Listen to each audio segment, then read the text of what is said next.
Hello everyone. JEE mains 2025 24 Jan का shift 2 का जो पेपर है उसके questions, particularly physical inorganic chemistry के क्वेश्चंस हम लोग यहाँ पे डिस्कस करने वाले हैं। मैं जेएमआर सर जितेश मोगरा ये क्वेश्चंस आपके सामने डिस्कस करूंगा। चलिए देखते हैं क्या क्या क्वेश्चंस पूछे गए थे और कैसे उनको सॉल्व किया जा सकता है। ठीक है, देखिए पहला क्वेश्चन जो है हमारे पास, दैट इज क्वेश्चन नंबर 51। आप देखिए यहाँ पे आपको 4 ग्राफ दिए हुए हैं। हमसे पूछा हुआ है कि इस रिवर्सिबल रिएक्शन के हिसाब से कौन से ग्राफ्स अप्रोप्रिएट रहेंगे। अगर आप यहाँ पे रिएक्शंस को देखें तो H2I2 है, रिएक्ट कर रहे हैं और HI प्रोड्यूस होकर आ रहा है। आपसे पूछा जा रहा है अटेनमेंट ऑफ इक्विलिब्रियम के बारे में बात करनी है, वो कौन से ग्राफ के अंदर बोला गया है। देखिए नॉर्मली हम ये मानते हैं कि रिएक्शन लेफ्ट से राइट प्रोसीड करता हुआ देखा जाता है। इसका मतलब स्टार्टिंग में हमने क्या लिया होगा, H2 और I2 लिए होंगे, वो रिएक्ट करेंगे और पार्शियली कन्वर्ट हो जाएंगे किसमें, HI में, and you will see an equilibrium getting established. अगर ऐसा है तो बताइए हम क्या देख सकते हैं ग्राफ के अंदर कि H2 और I2 की कंसंट्रेशन तो टाइम के साथ साथ कम होती जानी चाहिए, HI की कंसंट्रेशन टाइम के साथ साथ इंक्रीज होकर आएगी, and soon they will become constant and the reaction will attain equilibrium. अगर ऐसा है तो हम देख सकते हैं ऐसा आपको सेकंड वाले ग्राफ के अंदर नजर आ जाएगा। देखिए H2 की कंसंट्रेशन कम होकर आ रही है, I2 की कंसंट्रेशन भी कम होकर आ रही है, HI की कंसंट्रेशन बढ़ रही है, and soon we can see, जैसे आप देखिए इस पर्टिकुलर पॉइंट के बाद क्या आपको ऐसा नजर आ रहा है सारी कंसंट्रेशन कांस्टेंट हो गई हैं। इसका मतलब रिएक्शन ने क्या अटेन कर लिया, इक्विलिब्रियम अटेन कर लिया। यहां आपको बाय डिफॉल्ट ये वाली बात माननी पड़ेगी कि रिएक्शन को इक्विलिब्रियम कैसे स्टैब्लिश करवाया गया है, starting from the reactant he equilibrium establish किया गया है। अगर ऐसा है तो सेकंड वाला ऑप्शन जो है वो हमारा सही निकल कर आ जाता है। ओके, चलिए आगे देखते हैं। नेक्स्ट जो अपने को क्वेश्चन दिया हुआ है दैट इज, ये इसका सॉल्यूशन होकर आ गया है हमारे पास में। Then moving to the next one, ये देखिए ये जो सवाल है हमारे पास में, इसमें एक सीक्वेंस ऑफ रिएक्शंस दिया हुआ है। वास्तव में ये सवाल क्वालिटेटिव एनालिसिस कैटायन का सवाल है। चलिए देखते हैं इसके अंदर क्या क्या बातें बोली गई हैं। देखिए इन्होंने आपको एक ए सब्सटेंस दिया हुआ है, कह रहे हैं उसमें एक्वा रेजिया मिलाया तो बी बनकर आ गया, एंड फर्दर ये बोल रहे हैं KNO2 NH4OH मिलाएंगे तो एक येलो प्रेसिपिटेट बनकर आ जाएगा। आपसे ये पूछा जा रहा है कि जो ए वाला प्रेसिपिटेट था इनिशियल कंपाउंड, ये कौन सा वाला सब्सटेंस था, या तो ये ZNS था, या ये MNS था, NIS है, या फिर COS है। अगर आपने क्वालिटेटिव एनालिसिस कैटायन याद किया हुआ है तो आपको दिख रहा होगा ये सारे फोर्थ ग्रुप के कैटायंस हैं, और उन्हीं कैटायंस के अंदर हमको क्या करना है, प्रेडिक्शन करना है। ठीक है, देखिए वैसे इसमें से कई सारे आयंस जेई मेंस के सिलेबस के अंदर नहीं हैं। हम लोगों ने इसके ऊपर ऑब्जेक्शन भी उठाने के लिए कहा था बच्चों से, बिकॉज सिलेबस के बाहर का कोई आयन के ऊपर सवाल नहीं आना चाहिए, लेकिन अगेन एनटीए वालों ने वो ऑब्जेक्शन एक्सेप्ट नहीं किया था। ठीक है, चलिए देखते हैं सवाल के अंदर क्या होकर आ रहा है। बेसिकली क्या है, ये जो येलो प्रेसिपिटेट मिल रहा है किसके साथ में, NO2 माइनस आयन के साथ में। ये एक बहुत फेमस प्रेसिपिटेट होता है, उसी से क्वेश्चन का अच्छे से हिंट मिलकर आता है। नाइट्राइट आयन है ये, basically NO2 minus nitrite ion वाला एक कंपाउंड है जो येलो प्रेसिपिटेट होता है, दैट इज K3CONO2 होल 6। बहुत फेमस कंपाउंड है, यही कंपाउंड का येलो प्रेसिपिटेट बनकर आ रहा है। अब देखिए इसका मतलब हम बोल सकते हैं, इसका मतलब कोबाल्ट आयन इन्वॉल्व हुआ होगा, और कोबाल्ट आयन की अगर हम बात करें तो हम देख सकते हैं corresponding to that fourth option should be the correct option. ठीक है, जब हम क्वालिटेटिव एनालिसिस कैटायन के फोर्थ ग्रुप का एनालिसिस करते हैं तो हम देखते हैं दो ब्लैक प्रेसिपिटेट ऐसे होते हैं जिन्हें आपको एक्वा रेजिया में डिसॉल्व करना पड़ता है। Those are NIS and COS, दोनों ऑप्शंस के अंदर दिए हुए थे। पर खास बात यह कि निकल आयन को किसी और तरीके से कंफर्म किया जाता है, कोबाल्ट आयन को ये रिएजेंट मिला के कंफर्म करेंगे, क्या बनकर आ जाएगा, इस तरीके का एक येलो प्रेसिपिटेट बनकर आ जाएगा। ध्यान देने वाली बात यह कि आपके इनिशियल कंपाउंड में देखिए कोबाल्ट +2 के अंदर है, जब आप उसको एक्वा रेजिया में डिसॉल्व करेंगे तो वो COCl2 के अंदर कन्वर्ट होकर आ जाएगा, तब भी कोबाल्ट +2 में ही है।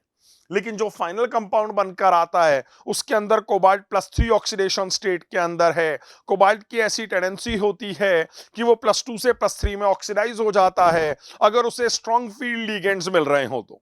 NO2 माइनस में नाइट्रोजन डोनर एटम है, वो एक स्ट्रॉन्ग फील्ड लिगेंड की तरह बिहेव करेगा, एज अ रिजल्ट कोबाल्ट का ऑक्सीडेशन हो जाएगा और ये वाला कॉम्प्लेक्स फॉर्म होकर आ जाता है। ठीक है, चलिए देखते हैं इसका जो सॉल्यूशन हम लोगों ने दिया हुआ है उसके अंदर इसी रिएक्शन सीक्वेंस के बारे में बात करिए। और देखिए जो येलो प्रेसिपिटेट की मैंने बात बोली थी यही चीज यहाँ पे फॉर्म होकर आ रही है। इस कंपाउंड का नाम फिशर सॉल्ट होता है, याद रखेंगे तो बेहतर रहेगा। जैसा कि मैंने बताया कि कोबाल्ट आयन सिलेबस का पार्ट नहीं है, उन्हें इस आयन के ऊपर सवाल नहीं पूछना चाहिए था और ऑब्जेक्शन भी उन्होंने एक्सेप्ट नहीं किया था। ठीक है, ओके, सवाल गलत नहीं है, सवाल के हिसाब से सही आंसर आ जाता है। Fourth option comes out to be the correct one. ठीक है, चलिए नेक्स्ट वाले सवाल के ऊपर मूव करते हैं। अगला क्वेश्चन जो हमको दिया हुआ है, बड़े भारी भारी से लंबे लंबे से स्टेटमेंट दिए हुए हैं। चलिए एक बार देखते हैं। देखिए पहले तो ये बोल रहे हैं एक्सपेरिमेंटली डिटरमाइंड, क्या ऑक्सीजन ऑक्सीजन बॉन्ड लेंथ के बारे में बात कर रहे हैं, किसमें, ओजोन में। ये कह रहे हैं are found to be same. पहली चीज तो ओजोन के अंदर ये बोल रहे हैं दोनों बॉन्ड लेंथ कैसी मिलेंगी, सेम मिलेंगी। और फर्दर बोल रहे हैं कि जो बॉन्ड लेंथ आएगी वो क्या आ रही है, देखिए डबल बॉन्ड से बड़ी निकल कर आ रही है और सिंगल बॉन्ड से छोटी निकल कर आ रही है। इस टाइप की बात इन्होंने बोली हुई है। अब कई अच्छे बच्चों को ये वाली बात ध्यान होगी कि ओजोन के अंदर तो रेजोनेंस का फिनोमेना होता हुआ देखा जाता है एंड एज अ रिजल्ट हम देखते हैं कि दोनों बॉन्ड लेंथ बराबर हो जाती हैं और सिंगल डबल के बीच की बॉन्ड लेंथ निकल कर आ रही होती है। तो जो स्टेटमेंट है वो सही स्टेटमेंट है और उसको किससे जस्टिफाई किया जा सकता है, रेजोनेंस के फिनोमेना के थ्रू जस्टिफाई किया जा सकता है। ठीक है, चलिए सेकंड वाला स्टेटमेंट देखते हैं, इसमें क्या एक्सप्लेनेशन या क्या बातचीत कर रहे हैं। देखिए इन्होंने बोला हुआ है the strong lone pair repulsion between oxygen atoms is solely responsible. Solely का मतलब अकेला यही रेस्पॉन्सिबल है इस बिहेवियर के लिए। जबकि आपको पता है मैंने कहा मेजर रोल तो कौन प्ले कर रहा होगा, रेजोनेंस का फिनोमेना मेजर रोल प्ले कर रहा होगा। इसका मतलब बताइए जो सेकंड वाला स्टेटमेंट है उसको तो गलत बोलना पड़ेगा, क्योंकि इन्होंने कहा है सिर्फ लोन पेयर रिपल्जन के कारण ही ऐसा होकर आया है। तो ये वाली बात बोलना सही नहीं है। On the basis of that आप देख सकते हैं फर्स्ट स्टेटमेंट सही है, सेकंड वाला स्टेटमेंट गलत निकल कर आ रहा है। फर्स्ट ऑप्शन जो है हमारा वही आंसर हो जाना चाहिए। ठीक है, चलिए देखते हैं सॉल्यूशन के अंदर हम लोगों ने क्या बात करी हुई है। Let us talk about this. देखिए इन्होंने बोला हुआ है रेजोनेंस के कारण ही ऐसा होकर आ रहा है कि दोनों बॉन्ड लेंथ कैसी हैं, सेम। और किसके बीच में आएंगी, सिंगल और डबल के बीच की बॉन्ड लेंथ निकल कर आ रही होगी। क्यों, क्योंकि अगर हम ओजोन का रेजोनेटिंग स्ट्रक्चर देखें तो वो कुछ तरीके का बनकर आता है एंड हम देखते हैं कि दोनों ही बॉन्ड्स में पार्शियल डबल बॉन्ड कैरेक्टर आ जाता है और दोनों का जो एवरेज बॉन्ड ऑर्डर हमारे पास निकल कर आएगा that is going to be 1.5। और अगर एवरेज बॉन्ड ऑर्डर 1.5 आ रहा है तब हम भी बोल सकते हैं कि बॉन्ड लेंथ कहां लाए करेगी, सिंगल डबल के बीच में लाए करेगी। वही चीज यहां पे मेंशन्ड है that the bond length will lie between single bond and double bond. ऐसी सिचुएशन निकल कर आ रही है। केमिकल बॉन्डिंग चैप्टर का क्वेश्चन है, क्लास 11th इनऑर्गेनिक केमिस्ट्री का सवाल है। ठीक है, चलिए नेक्स्ट क्वेश्चन के ऊपर मूव करते हैं। अगले सवाल के अंदर इन्होंने थर्मोकेमिस्ट्री से रिलेटेड देखिए आपको 3 रिएक्शंस दिए हुए हैं, 2 रिएक्शंस दे रखे हैं, तीसरे रिएक्शन की वैल्यू हमको निकालने के लिए बोली गई। ठीक है, थोड़ा सा पुराने जमाने का क्वेश्चन लगता है बिकॉज नए जमाने के जो भी क्वेश्चंस होते हैं उनमें डेल्टा एच की टर्म में बात करी जाती है, ऐसे रिएक्शन के साथ में हीट नहीं लिखी जाती। पर इसका मतलब क्या होता है ये वाली बात आप समझ लें। पहला रिएक्शन जो है उसमें इतनी हीट प्रोड्यूस होकर आ रही है, हीट प्रोड्यूस हो रही है मतलब रिएक्शन एक्सोथर्मिक है। एक्सोथर्मिक है मतलब हम चाहें तो ये वाली बात लिख सकते हैं कि इस रिएक्शन का जो डेल्टा H1 होगा वो -2x के बराबर हो जाएगा। आप जानते हैं एक्सोथर्मिक रिएक्शन में हीट रिलीज होती है और उसका डेल्टा H नेगेटिव फॉर्म में लिखा जाता है। Same is the case with the second reaction. Second reaction के अंदर अगर हम बात करेंगे तो डेल्टा H2 की जो वैल्यू है वो -y के बराबर निकल कर आ जाएगी। अब देखिए आपसे पूछा क्या गया है, आपसे ये पूछा गया है आपको heat of formation of SO2 निकालनी है और आपको बताना है ये किस वैल्यू के बराबर आएगी। अब देखिए heat of formation of SO2 का अपन रिएक्शन देखते हैं और उसके बाद बातचीत करेंगे। देखिए हीट ऑफ फॉर्मेशन का मतलब होता है 1 मोल SO2 बननी चाहिए फ्रॉम द कॉन्स्टिट्यूएंट एलिमेंट्स बननी चाहिए और एलिमेंट अपनी स्टैंडर्ड स्टेट में होने चाहिए। ठीक है, चलिए देखते हैं एक बार इसके बारे में क्या बात करी गई है। देखिए मुझे जो रिएक्शन लेकर आना है वो ये वाला रिएक्शन है। देखिए 1 मोल SO2 बन रही है, फ्रॉम द कॉन्स्टिट्यूएंट एलिमेंट्स बन रही है और एलिमेंट किस फॉर्म में प्रेजेंट है, अपनी स्टैंडर्ड स्टेट के अंदर प्रेजेंट है। अब देखिए 2 रिएक्शंस जो मुझे दिए हुए थे, एक ये वाला रिएक्शन, एक ये वाला रिएक्शन। मैं इन दोनों रिएक्शंस को किसी तरीके से कंबाइन करूंगा ताकि मेरे को मेरी डिजायर्ड रिएक्शन मिल जाए। चलिए देखते हैं वैल्यू कैसे निकाली जा सकती है। अगर आप इन दोनों रिएक्शंस को देखें तो क्या आपको ऐसा फील होकर आ रहा है कि अगर आप दोनों को ऐड कर देंगे तो SO3 कैंसिल आउट होकर आ जाएगा एंड जो रिएक्शन आपके पास बचेगा वही आपका डिजायर्ड रिएक्शन है। तो बेसिकली आपको क्या करने की जरूरत है बताइए, आपको समझ में आ रहा होगा, हम इन दोनों रिएक्शंस को ऐड कर दें तो हमारा काम चल जाएगा and we will get our desired reaction. अगर आप रिएक्शंस को ऐड कर रहे हैं फिर तो डेल्टा H की वैल्यू भी ऐड अप होकर आएगी। अगर आप दोनों को ऐड कर देते हैं तो देखिए वैल्यू क्या निकल कर आ रही है, -2x प्लस वाई के बराबर आ रही है। अप्रोप्रिएट फॉर्म में लिखें तो y -2x के बराबर वैल्यू लिखी जा सकती है, ये रिजल्ट ऑब्टेन होकर आए। ये आपको कौन से ऑप्शन के अंदर दिया हुआ है, फोर्थ ऑप्शन के अंदर दिया हुआ है, that should be the correct answer. Thermochemistry का क्वेश्चन है, class 11th physical chemistry, easy level का क्वेश्चन माना जाएगा। बिल्कुल सिंपल सा सवाल बेस्ड ऑन हेस लॉ। हेस लॉ का यूज करके आराम से क्वेश्चन सॉल्व किया जा सकता है। हाँ, साइन वगैरह के कारण कई बच्चों को थोड़ा कंफ्यूजन होकर आ गया था, इसलिए लेवल ऑफ द क्वेश्चन हमने मॉडरेट रखा हुआ है। ठीक है, चलिए नेक्स्ट क्वेश्चन के ऊपर मूव करते हैं। अगले सवाल के अंदर देखिए इन्होंने क्या किया हुआ है, इन्होंने हाइड्रोजन एटम के कुछ ऑर्बिटल्स यहां पे लिखे हुए हैं and they are asking us क्या कि लोएस्ट एनर्जी वाला ऑर्बिटल कौन सा होगा। ठीक है, अब देखिए आपको पता है सिंगल इलेक्ट्रॉन स्पीशीज जो हैं यहां पे एनर्जी जो होती है वो सिर्फ किसके ऊपर डिपेंड करती है, एन के ऊपर ही डिपेंड करती है। नॉर्मली तो आपको पता है अपन N+L रूल से एनर्जी को देखते हैं ऑर्बिटल्स की, लेकिन अगर सिंगल इलेक्ट्रॉन स्पीशीज होते हैं तो एनर्जी सिर्फ किससे देखी जाती है, एन से देखी जाती है। वही काम हम लोग यहां पे करेंगे। ठीक है, देखिए यहां पे मैंने बोला एनर्जी किससे होगी, रिलेटेड टू ओनली एन, सिर्फ प्रिंसिपल क्वांटम नंबर एन के साथ ही एनर्जी रिलेटेड होगी। अगर ऐसा है तो देखिए यहां पे हमारे पास में जिसका एन सबसे कम होएगा उसकी एनर्जी सबसे कम होकर आ जाएगी। अगर आप इन ऑर्बिटल्स के बारे में बातचीत करें, देखिए आपसे पूछा हुआ है लोएस्ट एनर्जी वाले ऑर्बिटल्स कौन कौन से होंगे। क्या आप देख पा रहे हैं इन तीनों ही ऑर्बिटल्स में थर्ड शेल इन्वॉल्व होकर आ रहा है, इन सबका एन कम है, इसका मतलब इनकी एनर्जी भी कम होगी और आपस में बराबर होगी। इसीलिए हम बोल सकते हैं लोएस्ट एनर्जी वाले ऑर्बिटल्स कौन कौन से आ जाएंगे, बी सी डी निकल कर आ जाएंगे। बी सी डी के corresponding second option should be the correct answer. ध्यान रखिए सिंपल सी बात है, सिंगल इलेक्ट्रॉन स्पीशीज के लिए energy only depends on the principal quantum number n. जिसका एन ज्यादा उसकी एनर्जी ज्यादा, जिसका एन कम उसकी एनर्जी कम। ठीक है, उस हिसाब से सेकंड ऑप्शन सही निकल कर आ जाता है। ज्यादा मुश्किल सवाल है नहीं, लेकिन कई बच्चे यहां पे N+L रूल अप्लाई करने की कोशिश करते हैं, वहां सवाल गड़बड़ होकर आ जाता है। आपको दिखना चाहिए सिंगल इलेक्ट्रॉन स्पीशीज है, इसलिए हम क्या करेंगे, सिर्फ एन के हिसाब से ही प्रेडिक्शन करेंगे।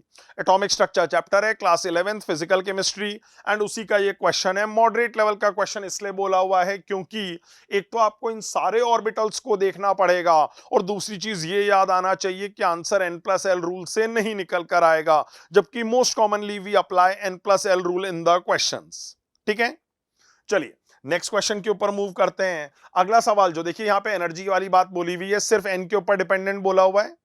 नेक्स्ट क्वेश्चन के ऊपर आ रहे हैं। देखिए इस बार क्या दिया हुआ है, आपको कुछ ट्रांजिशन मेटल आयंस दिए हुए हैं, आपसे पूछा जा रहा है इनके स्पिन मैग्नेटिक मोमेंट्स की वैल्यू क्या निकल कर आएगी। मैं उम्मीद करता हूं कई लोगों को ध्यान होगा, स्पिन मैग्नेटिक मोमेंट का जो सिंबल होता है म्यू एंड उसका जो फॉर्मूला निकल कर आ रहा होता है that is n/n+2 bore magneton. ठीक है, हमें उसी के कॉरस्पॉन्डिंग बातचीत करनी पड़ेगी। अब देखिए आपको यहाँ पे 4 आयंस दिए हुए हैं, चारों की इलेक्ट्रॉनिक कॉन्फ़िगरेशन लिख लेते हैं, चारों के अनपेयर्ड इलेक्ट्रॉन्स पता कर लेते हैं, उसके बाद आप आराम से स्पिन मैग्नेटिक मोमेंट की वैल्यू निकाल सकते हैं। देखते हैं क्या वैल्यूज निकल कर आ रही होती हैं, जस्ट सी दैट। देखिए यहाँ पे आपको पता है फॉर्मूला ये निकल कर आ गया जो मैंने अभी अभी लिखा था। सबकी इलेक्ट्रॉनिक कॉन्फ़िगरेशन अगर आप देखेंगे तो आपको पता चलेगा टाइटेनियम की इलेक्ट्रॉनिक कॉन्फ़िगरेशन आ जाती है लास्ट में 3d1, you will have 1 unpaired electron. Vanadium 2+ की अगर हम बात करें तो इसकी इलेक्ट्रॉनिक कॉन्फ़िगरेशन आ जाती है आउटर मोस्ट में 3d3, that's why you are having 3 unpaired electrons. अगला आ रहा है निकल 2+, अगर हम यहां पे इलेक्ट्रॉनिक कॉन्फ़िगरेशन देखें that comes out to be 3d8, इसमें हमारे पास आ जाएंगे 2 अनपेयर्ड इलेक्ट्रॉन। ऐसे ही अगर हम स्कैंडियम 3+ की कॉन्फ़िगरेशन देखें तो हम देखते हैं यहां आ जाता है 3d0, इसका मतलब you are having no unpaired electrons. अगर ऐसा है तो बताइए क्या अनपेयर्ड इलेक्ट्रॉन के हिसाब से ही आंसर कर देना चाहिए क्या? हाँ, इसी के कॉरस्पॉन्डिंग ऑर्डर निकल कर आ जाता है and you get third option as the correct answer here. जिसका एन ज्यादा उसका स्पिन मैग्नेटिक मोमेंट भी ज्यादा, जिसका एन कम उसका स्पिन मैग्नेटिक मोमेंट भी कम। सिंपली इस तरीके से आंसर किया जा सकता है। ठीक है, ओके। वैसे इसको एटॉमिक स्ट्रक्चर चैप्टर के साथ रिलेट करना ज्यादा आसान रहेगा, अदरवाइज आप चाहें तो आप इसको डी ब्लॉक चैप्टर के साथ भी रिलेट कर सकते हैं। वहां पे इन सब आयंस की इलेक्ट्रॉनिक कॉन्फ़िगरेशन आप ज्यादा इजीली लिख पाएंगे। ठीक है, चलिए नेक्स्ट क्वेश्चन के ऊपर मूव कर रहे हैं। अगला सवाल जो हमको दिया हुआ है, देखिए पूछ क्या रहे हैं, which of the following mixing of 1m base and 1m acid leads to largest increase in temperature. ये थोड़ा सा अजीब सवाल था, बिकॉज कई बार बच्चों को समझ में ही नहीं आता कि मैं इन दोनों सॉल्यूशंस को मिक्स करूंगा तो टेम्परेचर इंक्रीज कैसे होकर आएगा और किस केस में ज्यादा टेम्परेचर इंक्रीज होकर आएगा। देखिए पहली बात तो आपको रियलाइज करनी पड़ेगी कि आप एसिड और बेस को मिक्स कर रहे हैं, इसके कारण क्या होएगा, न्यूट्रलाइजेशन रिएक्शन होएगा और एंथैल्पी ऑफ न्यूट्रलाइजेशन के बराबर की हीट रिलीज होकर आएगी which is going to increase the temperature of the solution. ठीक है, थर्मोकेमिस्ट्री टॉपिक का सवाल रहेगा, क्लास 11th फिजिकल केमिस्ट्री। अब देखिए जितना ज्यादा न्यूट्रलाइजेशन होकर आए उतना ही ज्यादा हीट रिलीज होकर आएगी एंड हम बोल सकते हैं कि उतना ही ज्यादा टेम्परेचर राइज होना चाहिए। अगर आप यहां पे देखें, देखिए फर्स्ट डेटा जो दिया हुआ है उसके अंदर आपको दिख रहा होगा बेस कम है इसीलिए न्यूट्रलाइजेशन कम होकर आएगा। सेकंड डेटा की अगर मैं बात करता हूं तो देखिए अपने को जो एसिड का अमाउंट दिया हुआ है, बेस का अमाउंट दिया हुआ है, बिल्कुल बराबर दिए हुए हैं, बढ़िया न्यूट्रलाइजेशन होएगा, अच्छा खासा टेम्परेचर इंक्रीज होना चाहिए। चलिए नेक्स्ट केस की बात करते हैं एक बार। देखिए यहां पे भी अगर आप देखेंगे 45-25 है, बेस का अमाउंट कम है इसीलिए कम न्यूट्रलाइजेशन होकर आएगा। इस वाले केस को देखिए अगेन 30 एंड 30, दोनों ही केस में देखिए बी में सेकंड ऑप्शन में एंड फोर्थ ऑप्शन के अंदर इन दोनों ही केसेस में कंप्लीट न्यूट्रलाइजेशन होने वाला है। लेकिन शायद आपको ये वाली बात ध्यान होगी कि अगर strong acid strong bases involve रहते हैं तो ज्यादा हीट रिलीज होकर आती है, जबकि आप देख सकते हैं फोर्थ ऑप्शन में जो एसिड इन्वॉल्व है वो तो वीक है। तो बताइए किस केस में ज्यादा हीट रिलीज होकर आएगी, सेकंड ऑप्शन में ज्यादा हीट रिलीज होकर आनी चाहिए, उसी के corresponding maximum rise in temperature देखा जाएगा। ठीक है, इसके कॉरस्पॉन्डिंग हम देख सकते हैं सेकंड ऑप्शन हमारा सही निकल कर आ रहा है। चलिए बातचीत करते हैं, देखिए सेकंड ऑप्शन सही हो गया। पहली चीज तो कंप्लीट न्यूट्रलाइजेशन, और फिर मैं ये बोल रहा हूं इन्वॉल्व्ड एसिड्स या बेसिस कैसे होंगे, स्ट्रॉन्ग होंगे तो ज्यादा हीट रिलीज होकर आएगी, वैसा ही कुछ यहां पे होकर आ रहा है। ठीक है, चलिए नेक्स्ट क्वेश्चन के ऊपर मूव कर रहे हैं। देखिए ये जो क्वेश्चन है ये पी ब्लॉक के बारे में बातचीत कर रहा है। आपको क्या पूछा हुआ है, देखिए इन्होंने फर्स्ट आयोनाइजेशन एनर्जी की बात कर रहे हैं, किसके लिए, पीबी को कंपेयर कर रहे हैं एसएन के साथ, फिर जर्मेनियम को कंपेयर कर रहे हैं एसआई के साथ।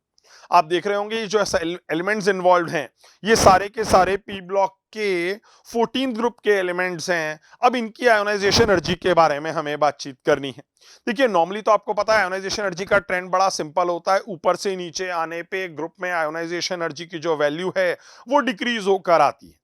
उस हिसाब से अगर हम बात करें तो हमारा ऑर्डर कैसा हो जाना चाहिए था, हमारा ऑर्डर कुछ तरीके का हो जाता, सबसे ज्यादा कार्बन, देन आ जाता सिलिकॉन, अगला आ जाता germanium, then we were expecting tin and lead.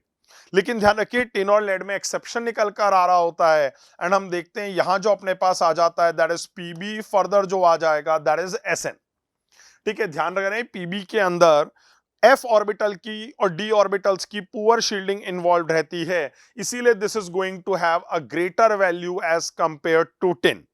ठीक है, कुछ बच्चे ये वाली चीज पीरियोडिक टेबल के अंदर ही पढ़ लेते हैं, कुछ बच्चे ये वाली चीज पी ब्लॉक के अंदर पढ़ते हैं, कहीं पे भी हो ठीक है आपको क्वेश्चन आंसर करना आना चाहिए।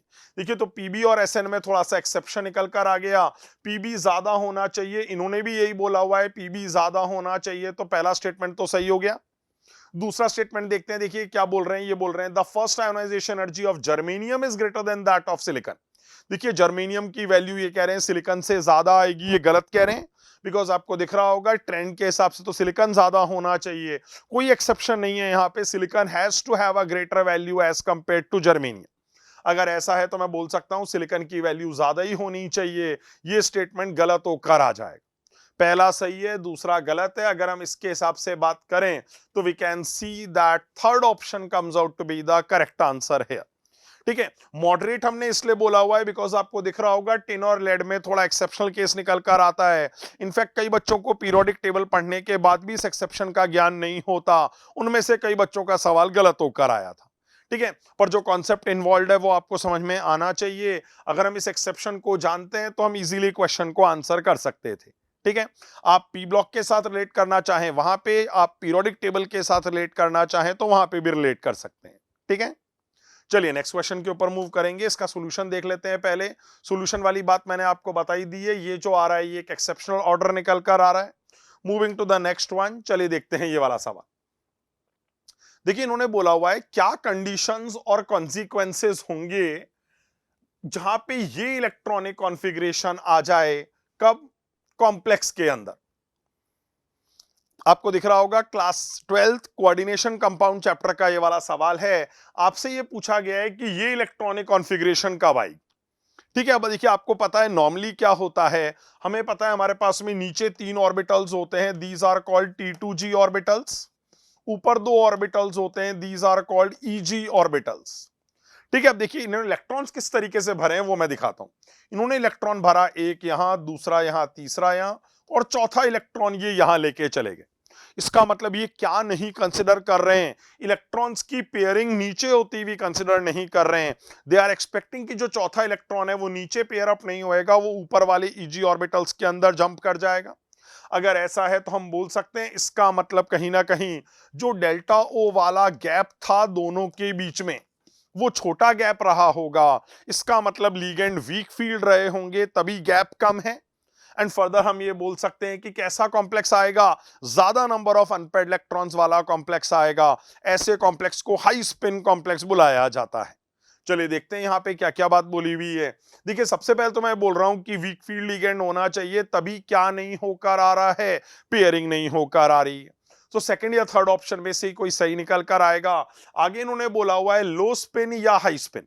देखिए लो स्पिन कॉम्प्लेक्स तब होता है जब पेयरिंग होकर आ जाए, यहां तो पेयरिंग नहीं होकर आ रही है, इसलिए हम बोलेंगे कैसा कॉम्प्लेक्स आएगा, हाई स्पिन वाला कॉम्प्लेक्स आएगा। वीक फील्ड लिगेंड है, हाई स्पिन कॉम्प्लेक्स होना चाहिए, corresponding to that second option comes out to be the correct answer. ठीक है, class 12th coordination compound chapter है इनऑर्गेनिक केमिस्ट्री का, उसके ऊपर बेस्ड क्वेश्चन है। ठीक है, ज्यादा मुश्किल सवाल नहीं है। हाँ, लेकिन लिगेंड्स की स्ट्रेंथ और साथ में हाई स्पिन लो स्पिन की भी बात करी हुई थी, इसीलिए हमने क्वेश्चन को मॉडरेट कैटेगरी में रखा है। ठीक है, नेक्स्ट क्वेश्चन के ऊपर मूव करते हैं। अगला सवाल जो हमारे पास आ रहा है, देखिए वही फंडा इन्होंने यहाँ पे बताया हुआ है। हाँ, नेक्स्ट क्वेश्चन के बारे में बात करते हैं। देखिए आपको क्या किया हुआ है, इस क्वेश्चन के अंदर कुछ इलेक्ट्रोड पोटेंशियल्स के डेटा दिए हुए हैं। ठीक है, these are some of the SRP data of different different electrodes. आपसे पूछा जा रहा है स्ट्रॉन्गेस्ट रिड्यूसिंग एजेंट कौन सा होगा। ठीक है, अब आपको पता है ये वाली बात, देखिए यहां पे जो अपने पास वैल्यूज निकल कर आ रही हैं उसके थ्रू कमेंट करने की कोशिश करते हैं। ठीक है, देखिए सबसे पहले तो मैं ये देखना चाह रहा हूं कि किसका SRP डेटा सबसे कम निकल कर आ रहा है कंसिडरिंग साइन। अब देखिए ये वैल्यूज तो बहुत ज्यादा वैल्यूज आ रही हैं, यही एक वैल्यू है जिसका साइन कैसा है, नेगेटिव, तो ये वैल्यू सबसे कम होगी। अब ध्यान रखिए अगर वैल्यू सबसे कम है इसका मतलब हम क्या बोल सकते हैं, ये मटेरियल रिड्यूस नहीं होना चाहता, इसका मतलब उल्टी बात बोली जा सकती है। ठीक है, देखिए एसआरपी डेटा बहुत कम, मतलब इसकी रिड्यूस होने की टेंडेंसी बहुत कम है। किसकी? क्रोमियम 3+ की। इसका मतलब उल्टी टेंडेंसी बहुत ज्यादा है। इसका मतलब बताइए क्या हो रहा है, क्रोमियम की क्रोमियम 3+ में ऑक्सीडाइज होने की टेंडेंसी बहुत ज्यादा होगी। अब बताइए अगर क्रोमियम खुद ऑक्सीडाइज हो रहा है तो ये दूसरों को क्या करेगा, रिड्यूस। और अगर ये दूसरों को रिड्यूस करेगा तो हम बोल सकते हैं ये कैसे रिड्यूसिंग एजेंट की तरह बिहेव करेगा, बेस्ट रिड्यूसिंग एजेंट की तरह बिहेव करेगा। यही आपसे पूछा गया था, बेस्ट रिड्यूसिंग एजेंट यहाँ पे कौन सा है, तो क्या आंसर हो जाना चाहिए हमारे पास में, CR should be the correct answer. यही सही आंसर निकल कर आएगा। ठीक है, आप देख सकते हैं क्रोमियम जैसा कि मैंने बोला रिड्यूस होने की टेंडेंसी बहुत कम है CR3+ की as per the negative SRP value. तो हम बोल सकते हैं क्रोमियम ऑक्सीडाइज होना चाहता है, और अगर वो खुद ऑक्सीडाइज होएगा दूसरों को रिड्यूस करेगा तो it will behave like the best reducing agent among all of these. ठीक है, इलेक्ट्रोकेमिस्ट्री चैप्टर का क्वेश्चन है, class 12th physical chemistry. Easy question माना जाएगा बिकॉज आप सीधा डेटा देख सकते हैं, उसमें भी सिर्फ एक ही डेटा है जो नेगेटिव साइन के साथ दिया हुआ है, तो easily the prediction can be made. ठीक है, चलिए नेक्स्ट क्वेश्चन के ऊपर मूव करने वाले हैं। ये आपको लॉजिक यहाँ पे बता ही दिया गया है। Moving to the next question. देखिए यहाँ पे इन्होंने क्या बोला है, इन्होंने बोला है कि हमारे पास में निकल 2 क्लोराइड का एक एक्वा सॉल्यूशन था, उसमें हमने क्या किया, इथेन 1,2 डायमीन को धीरे धीरे करके ऐड कर दिया। आपसे पूछा जा रहा है कि कलर चेंज की सीक्वेंस क्या निकल कर आएगी, ये वाली बात बताएं। देखिए ईमानदारी की बात करूं तो बहुत मुश्किल सवाल था ये। Class 12th coordination compound chapter का सवाल है, पर क्लास 12th की एनसीईआरटी के अंदर जब उन्होंने कोऑर्डिनेशन कंपाउंड चैप्टर में कलर टॉपिक को समझाया हुआ है तो उसके अंदर उन्होंने यही एग्जांपल लिया हुआ है क्या, कि निकल क्लोराइड के अंदर अगर ईएन मिलाएं तो क्या सीक्वेंस ऑफ कलर चेंज निकल कर आता है। यह क्वेश्चन एग्जैक्ट एनसीईआरटी से ही लिया हुआ है। अब देखिए कई बच्चों को यहाँ पे कलर्स याद नहीं थे कि किसके बाद कौन सा कलर आ रहा होता है, पर कुछ अच्छे बच्चों ने यहाँ पे एक छोटा सा दिमाग वाला काम किया और उससे उनका सही आंसर निकल कर आ गया। देखिए यहाँ पे हमें समझ में आना चाहिए, सबसे पहले इनिशियल कंपाउंड कौन सा है बताइए, निकल क्लोराइड। निकल क्लोराइड की अगर हम बात करें तो हम देखते हैं इसका जो फॉर्मूला होता है दैट इज NiCl2। जब इसका एक्वा सॉल्यूशन लेंगे ना तो ये जो कंपाउंड है ये प्रेसिपिटेट नहीं बना रहा होता, ये तो अपने आयंस में डिसोसिएट हो जाएगा। तो basically you are going to have nickel 2+ ion in aqueous form. इसके बारे में डी ब्लॉक में ही बताते हैं, क्वालिटेटिव के अंदर भी बताते हैं कि इसके एक्वा सॉल्यूशन का जो कलर होता है दैट इज ग्रीन। अब बताइए अगर स्टार्टिंग में आपने NiCl2 लिया हुआ है जो Ni2+ आयन प्रोड्यूस कर देगा जिसका कलर ग्रीन होएगा, तो जो कलर चेंज की शुरुआत है वो ग्रीन से ही होनी चाहिए। अब देखिए ऑप्शंस जो हैं वो बहुत ज्यादा सोच समझ के नहीं बनाए हुए हैं, ऐसा आपको लग रहा होगा। क्यों, कैन यू सी ग्रीन से स्टार्ट होने वाला एक ही ऑप्शन दिया हुआ है, दैट इज कौन सा वाला ऑप्शन, 4th ऑप्शन। तो हम बोल सकते हैं निकल 2+ के कारण ग्रीन कलर रहा होगा। So the initial colour should be क्या, ग्रीन। वैसे अगर आपने एनसीईआरटी अच्छे से याद करी हुई है तो आप इस क्वेश्चन को आंसर कर सकते थे, अदरवाइज भी आपको दिख रहा होगा बच्चों के साथ बहुत ज्यादा दिक्कत वाली बात नहीं थी। अगर आपको निकल 2+ आयन के एक्वा सॉल्यूशन का कलर याद है तो उसी कलर से आपका काम चल जाता और कौन सा कलर आ जाएगा, ग्रीन कलर ऑब्टेन होकर आ जाएगा। ऐसी सीक्वेंस हमको इनिशियली दी हुई, ठीक है। ओके, अगर हम एग्जैक्ट कलर्स के बारे में बात करें कि किसके बाद कौन सा कलर आ रहा होता है, या मान लीजिए ग्रीन से स्टार्ट होने वाले 2 ऑप्शंस होते तो कलर का प्रेडिक्शन करना बहुत मुश्किल काम होकर आ जाता। इसीलिए ओरिजिनली तो हमने क्वेश्चन को जो लेवल दिया है, देखिए दैट इज टफ लेवल दिया हुआ है, बिकॉज तब कलर्स का प्रेडिक्शन करना बहुत मुश्किल काम रहता है। तब आपको फैक्ट वाइज कलर्स याद होते तभी प्रेडिक्शन करना थोड़ा ज्यादा आसान काम रहता, ठीक है। चलिए नेक्स्ट क्वेश्चन के ऊपर मूव कर रहे हैं। देखिए वही सीक्वेंस है जो एनसीईआरटी के अंदर दी हुई है, अलग अलग कलर्स के साथ में, इसी के ऊपर बेस्ड अपना क्वेश्चन था, ठीक है। चलिए नेक्स्ट क्वेश्चन के ऊपर आ रहे हैं। देखिए इस बार क्या दिया हुआ है, आपको एक एलिमेंट की सक्सेसिव 5 आयोनाइजेशन एनर्जीज दी हुई हैं, these are the values given to you, and आपसे ये पूछा जा रहा है कि वो कौन से ग्रुप को बिलोंग करेगा। देखिए ये पूछा जा रहा है predict the group in which the element is going to present, ठीक है। अब देखते हैं एक बार, देखिए आपको दिख रहा होगा एज पर द वैल्यूज, ऐसा लग रहा है देखिए 3 इलेक्ट्रॉन तो इजीली निकल कर आ गए बिकॉज बहुत ज्यादा बड़ी बड़ी वैल्यूज नहीं आ रही, लेकिन चौथा इलेक्ट्रॉन निकालने के लिए बहुत ज्यादा एनर्जी सप्लाई करनी पड़ रही है। क्या आपको यहां से ये वाली बात रियलाइज होकर आ रही है कि शायद एलिमेंट के आउटर मोस्ट शेल में 3 ही इलेक्ट्रॉन रहे होंगे और वो तीनों इलेक्ट्रॉन लूज करने के बाद उसने नोबल गैस कॉन्फ़िगरेशन अटेन कर ली, तभी चौथा इलेक्ट्रॉन रिमूव करने में बहुत ज्यादा एनर्जी खर्च होकर आ रही है। अगर ऐसा है तो हम देख सकते हैं आउटर मोस्ट शेल में 3 इलेक्ट्रॉन वाला ग्रुप कौन सा है। देखिए यहां आउटर मोस्ट शेल में जो अपने पास नंबर ऑफ इलेक्ट्रॉन्स आएंगे, अगर मैं बात करूं देन ये ग्रुप अपने पास ऐसा निकल कर आ रहा होता है। यहां अगर मैं इलेक्ट्रॉनिक कॉन्फ़िगरेशन की बात करूं तो outer most electronic configuration NS2 NP1 निकल कर आती है। चलिए बताइए आउटर मोस्ट शेल में कितने इलेक्ट्रॉन नजर आ रहे हैं, 3। अगर 3 इलेक्ट्रॉन है तो हम बोल सकते हैं group 13 should be the correct answer. ये ग्रुप 13 का ही कोई एलिमेंट है जिसमें से 3 इलेक्ट्रॉन इजीली निकल गए, नोबल गैस कॉन्फ़िगरेशन आ गई, चौथा इलेक्ट्रॉन निकालना बहुत मुश्किल काम हो रहा है, बहुत ज्यादा अमाउंट ऑफ एनर्जी खर्च होकर आ रही है, ठीक है। आप देख सकते हैं देखिए यहां पे छोटा छोटा इंक्रीज होकर आ रहा था, यहां एकदम से बड़ा इंक्रीज होकर आया है। That can be considered because of electron removal from noble gas configuration, ठीक है। अगर हम बात करें चैप्टर पीरियोडिक टेबल है एंड क्वेश्चन का लेवल इजी रहेगा, इस तरीके काफी सारे क्वेश्चंस बच्चों को प्रैक्टिस भी करवाए जाते हैं और पास्ट में जेईई मेंस ने भी इस तरीके कुछ सवाल पूछे हुए हैं, ठीक है। चलिए नेक्स्ट क्वेश्चन के ऊपर मूव करेंगे। इन्होंने देखिए बिग जंप की बात करी भी है, बड़ा जंप IE4 के ऊपर निकल कर आ रहा है, इसका मतलब हम बोलेंगे आउटर मोस्ट शेल में 3 इलेक्ट्रॉन्स है। उसी लॉजिक से क्वेश्चन को आंसर किया जा सकता है। चलिए नेक्स्ट क्वेश्चन के ऊपर आ गए हम। ये केमिकल काइनेटिक्स चैप्टर का क्वेश्चन है। देखिए आपको क्या दिया हुआ है, एक तो आपको स्टेटमेंट 1 में ग्राफ दिया हुआ है और ये कह रहे हैं ये फर्स्ट ऑर्डर रिएक्शन के लिए ग्राफ सही है।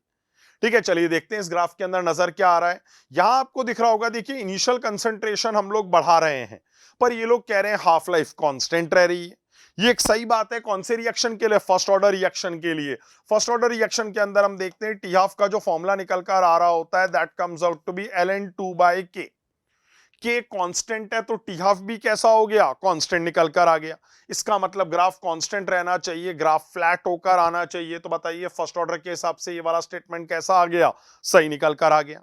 नेक्स्ट में देखिए इन्होंने क्या बोला हुआ है स्टेटमेंट नंबर 2 में, इन्होंने log r/r0 की वैल्यू प्लॉट करी है टाइम के साथ में, और ये कह रहे हैं ग्राफ स्ट्रेट लाइन आएगा जिसका स्लोप इन्होंने ये दिया हुआ है। अगेन फॉर कौन सा रिएक्शन? First order reaction. चलिए यहां अपन इंटीग्रेटेड रेट लॉ लिखते हैं और इस ग्राफ को प्लॉट करने की कोशिश करेंगे। कैसे किया जा सकता है चलिए देखते हैं एक बार।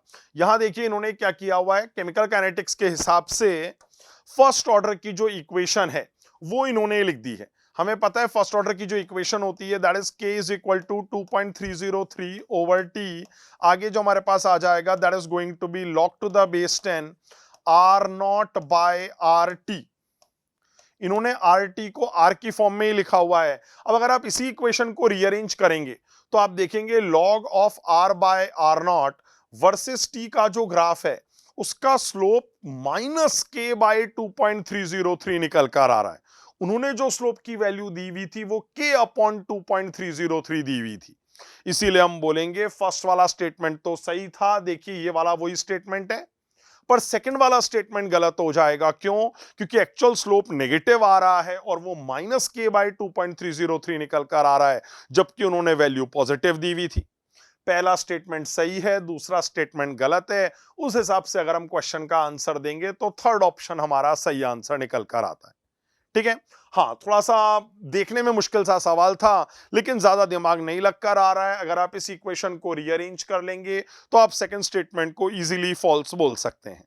ठीक है, chemical kinetics chapter class 12th physical chemistry. चलिए इस वाले क्वेश्चन को देखते हैं एक बार। इसमें इन्होंने क्या बोला हुआ है, देखिए कंपाउंड का केमिकल कंपोजिशन आपको दिया हुआ है कि इसके अंदर इतना % कार्बन है, इतना % हाइड्रोजन है, रिमेनिंग परसेंटेज आपको ऑक्सीजन की दी हुई है। आपको molar mass of the compound दिया हुआ है एंड यू आर आस्क्ड कि इसका मॉलिक्यूलर फॉर्मूला क्या निकल कर आएगा। बड़ा ट्रेडिशनल सा क्वेश्चन है। यहां पे हम लोग क्या कर सकते हैं, मोल कंसेप्ट अप्लाई कर सकते हैं एंड क्या कर पाएंगे, पहले इंपेरिकल फॉर्मूला निकाल लेंगे फिर मॉलिक्यूलर फॉर्मूला निकालेंगे। चलिए कैसे किया जा सकता है देखते हैं एक बार। आपको पता है सबसे पहले अपने को इन्वॉल्व एलिमेंट्स को लिख देना चाहिए। देन मैं क्या करूंगा, उनकी मास परसेंटेजेस को उनके एटॉमिक मासेस से डिवाइड कर दूंगा। मास परसेंटेज जो है अपने को 54 पॉइंट दी हुई है, इसको हमने 12 से डिवाइड कर दिया। सेकंड वाले की जो मास परसेंटेज हमको दी हुई है दैट इज 9.2, इसको हमने क्या कर दिया है, हाइड्रोजन के एटॉमिक मास से डिवाइड कर दिया है। अगला जो परसेंटेज हमको दी हुई है that is given for oxygen 36.6 के बराबर दी हुई है, इसको हमने क्या कर दिया, 16 से डिवाइड कर दिया। यहां पे देखते हैं, देखिए अपने पास में सिंपलेस्ट रेशियो क्या निकल कर आ रहा होता है होल नंबर के हिसाब से, उसी से हमको क्या पता चल जाएगा, इंपेरिकल फॉर्मूला पता चल जाएगा। चलिए वैल्यू एक बार निकाल के देखते हैं। यहां जो अपने पास रिजल्ट आने वाला है, ओके जस्ट सी दैट 16 1 जा 16, 16 2 जा 32, आपको दिख रहा होगा ये वैल्यू कहीं ना कहीं 2 पॉइंट समथिंग आने वाली। ठीक है, यहां अगर हम देखें 12 के साथ अगर ये कैंसिल होएगा तो ये 12 4 जा 48, ये वैल्यू 4 पॉइंट समथिंग निकल कर आ रही होगी। और यहां हम देखें तो वैल्यू 9.2 के आसपास आ रही है। क्या आपको ऐसा फील होकर आ रहा है कहीं ना कहीं 2 का डबल 4, और अगर 4.6 जैसी वैल्यू आ जाए तो उसका डबल 9.2 के आसपास होकर आएगा। So if you see the ratio तो आपको ये नजर आना चाहिए रेशो कहीं ना कहीं कैसा आ रहा है। देखिए इसको 2 मान लेते हैं तो ये 4 हो जाएगा, और ये 4 है तो ये 1 हो जाएगा। देखिए सिंपलेस्ट होल नंबर रेशो की फॉर्म में लिखा हुआ है, इसका डबल ये वाला है, इसका डबल ये वाला है, उसके कॉरस्पॉन्डिंग ये रेशो निकल कर आना चाहिए। ठीक है, यहां से हमारे पास क्या आ जाएगा, इंपेरिकल फॉर्मूला ऑब्टेन होकर आ जाएगा। आपको दिख रहा होगा what is the empirical formula coming out to be, C2H4O के बराबर वैल्यू आ रही है। अब देखिए हमें क्या करना है, मॉलिक्यूलर फॉर्मूला निकालना है, तो हमें क्या करना पड़ेगा, एन निकालना पड़ेगा। एन का फॉर्मूला क्या होता है, ऊपर आ जाता है मॉलिक्यूलर मास, नीचे आ जाता है इंपेरिकल मास। देखते हैं वैल्यूज क्या क्या निकल कर आ रही हैं। अगर मैं वैल्यू यहां पे देखूं, देखिए इंपेरिकल मास की जो मॉलिक्यूलर मास इन्होंने कितना दिया हुआ है अपने को, 132 के बराबर दिया हुआ है। चलिए ये लिख दिया हमने यहाँ पे। नीचे देखते हैं इंपेरिकल मास अपने को लिखना पड़ेगा। यहां जो वैल्यू निकल कर आ रही है C2H4, 12 2 24 एंड 4 28। 28 को अगर हम 16 के साथ ऐड कर देंगे तो जो वैल्यू हमारे पास निकल कर आ रही है that is coming out to be 44। 24 24 and 4 28, 28 and 16 will be 44। यहां से अगर हम देखें तो जो वैल्यू निकल कर आ रही है दैट इज 3। एन की वैल्यू 3 आ गई, इसका मतलब बताइए what is going to be the molecular formula. हम यहां पे देख सकते हैं molecular formula C2H4O whole thrice के बराबर ऑब्टेन होकर आ जाएगा, क्योंकि एन की वैल्यू 3 आ गई है। This is actually the numerical factor relating empirical formula and molecular formula. अगर हम यहां से बात करें तो बताइए what is the formula coming out to be, C6H12O3 comes out to be the formula. अगर ऐसा है तो हम बोल सकते हैं C6H12O3 फोर्थ ऑप्शन जो है वो हमारा सही ऑप्शन निकल कर आता है। ठीक है, ओके, इजी क्वेश्चन था। बहुत सारे क्वेश्चंस बच्चे इस तरीके की प्रैक्टिस कर रहे होते हैं in the chapter that is mole concept, class 11th physical chemistry. This the chapter, this the level of the question. Calculations थोड़े करने हैं, सिर्फ इंपेरिकल फॉर्मूला नहीं पूछा हुआ है, मॉलिक्यूलर फॉर्मूला भी निकालना पड़ रहा है, इसीलिए क्वेश्चन का लेवल हम लोगों ने मॉडरेट बोला है। ठीक है, चलिए नेक्स्ट क्वेश्चन के ऊपर मूव करते हैं। अगला सवाल जो आपको दिया हुआ है, दे आर टॉकिंग अबाउट, देखिए इन्होंने क्या बोला हुआ है यहाँ पे, observed and normal molar masses of a compound MX2 are this and this। आपसे पूछ रहे हैं परसेंटेज डिसोसिएशन ऑफ MX2 कितना निकल कर आएगा। आपको दिख रहा होगा ये जो क्वेश्चन है ये बेसिकली सॉल्यूशंस चैप्टर के ऊपर बेस्ड है, क्लास 12th फिजिकल केमिस्ट्री का क्वेश्चन है।